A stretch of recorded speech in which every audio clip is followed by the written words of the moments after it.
Fala galerinha, beleza? Eu espero que vocês estejam muito bem e vamos dar continuidade à nossa aula de função aqui. Vamos falar agora um pouquinho sobre função sobrejetora, injetora e bijetora, beleza? É um conceito bem facinho, então vamos lá. Olha só, função sobrejetora. O que é uma função sobrejetora? A função sobrejetora é quando a minha imagem é igual ao meu contradomínio. Como assim?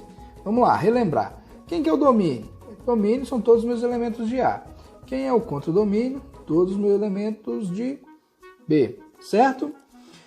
Então, quando a minha imagem for igual ao meu domínio, quando o meu elemento de A estiver ligado com todos os elementos de B, então eu vou ter uma sobrejetora, certo?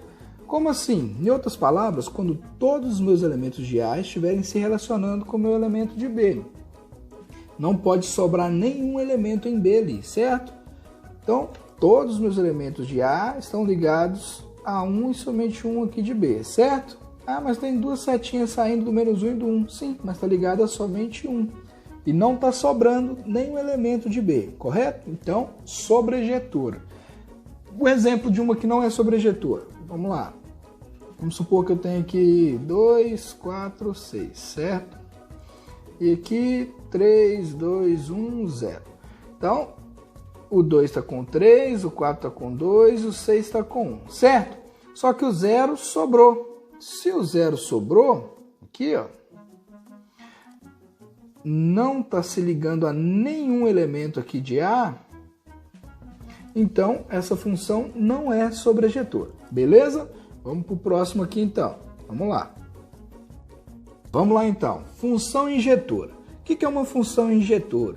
Galerinha, ao contrário da função sobrejetora, a minha função injetora ela vai formar um casalzinho perfeito. Quando que eu vou ter uma função injetora?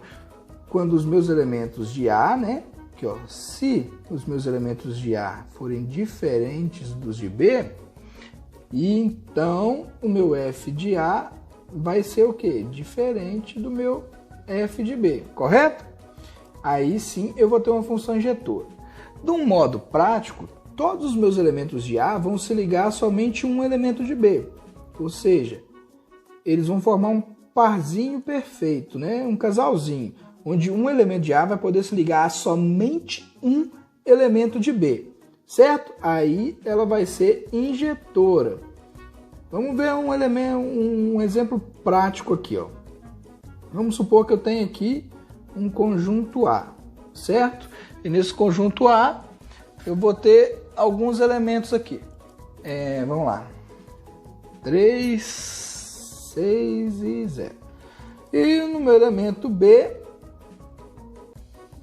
eu também vou ter alguns elementos. Vamos lá. 5, 8, 11 e 10. Beleza? Então tá. Vamos falar que o 3 está se ligando com o 5, o 6 está se ligando com o 11 e o 0 está se ligando com o 8. Beleza? Sobrou 10 aqui, ó. Certo? É uma função injetora? É. Todos os meus elementos de A estão se ligando a um e somente um elemento de B.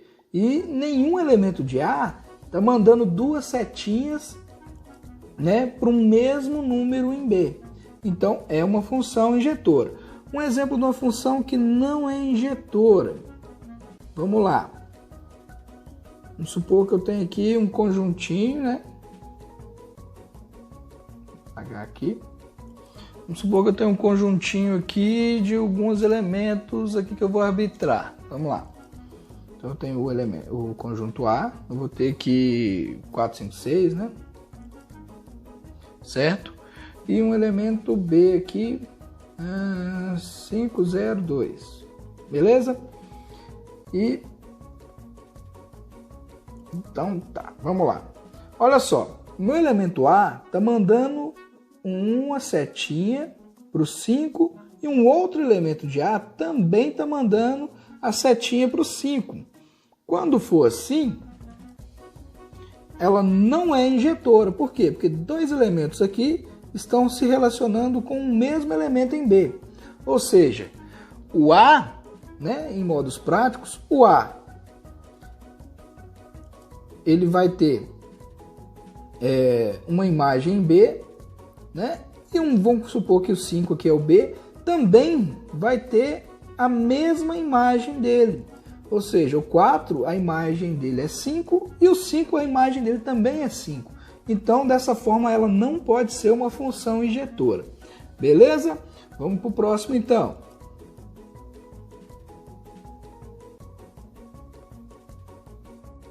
Então, galera, função bijetora. O que é uma função bijetora? É a função que ela é tanto sobrejetora quanto injetora. Vamos lá para a prática. Olha só. Eu tenho aqui que todos os meus elementos do meu domínio aqui, né, estão se ligando com um do contradomínio, certo? Então, olha só, o menos 1 tem uma imagem 4, o 0 também tem, o 1 e o 2, beleza? E observem só, todos os elementos de A estão se relacionando com um de B. Então, ela é o quê? Uma função sobrejetora. E observe também que todos os meus elementos de A estão relacionando com somente um. E não está sobrando ninguém, o que torna ela também uma função injetora.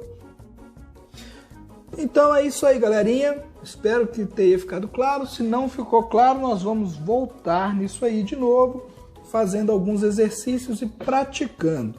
Um abraço para todos e até a próxima.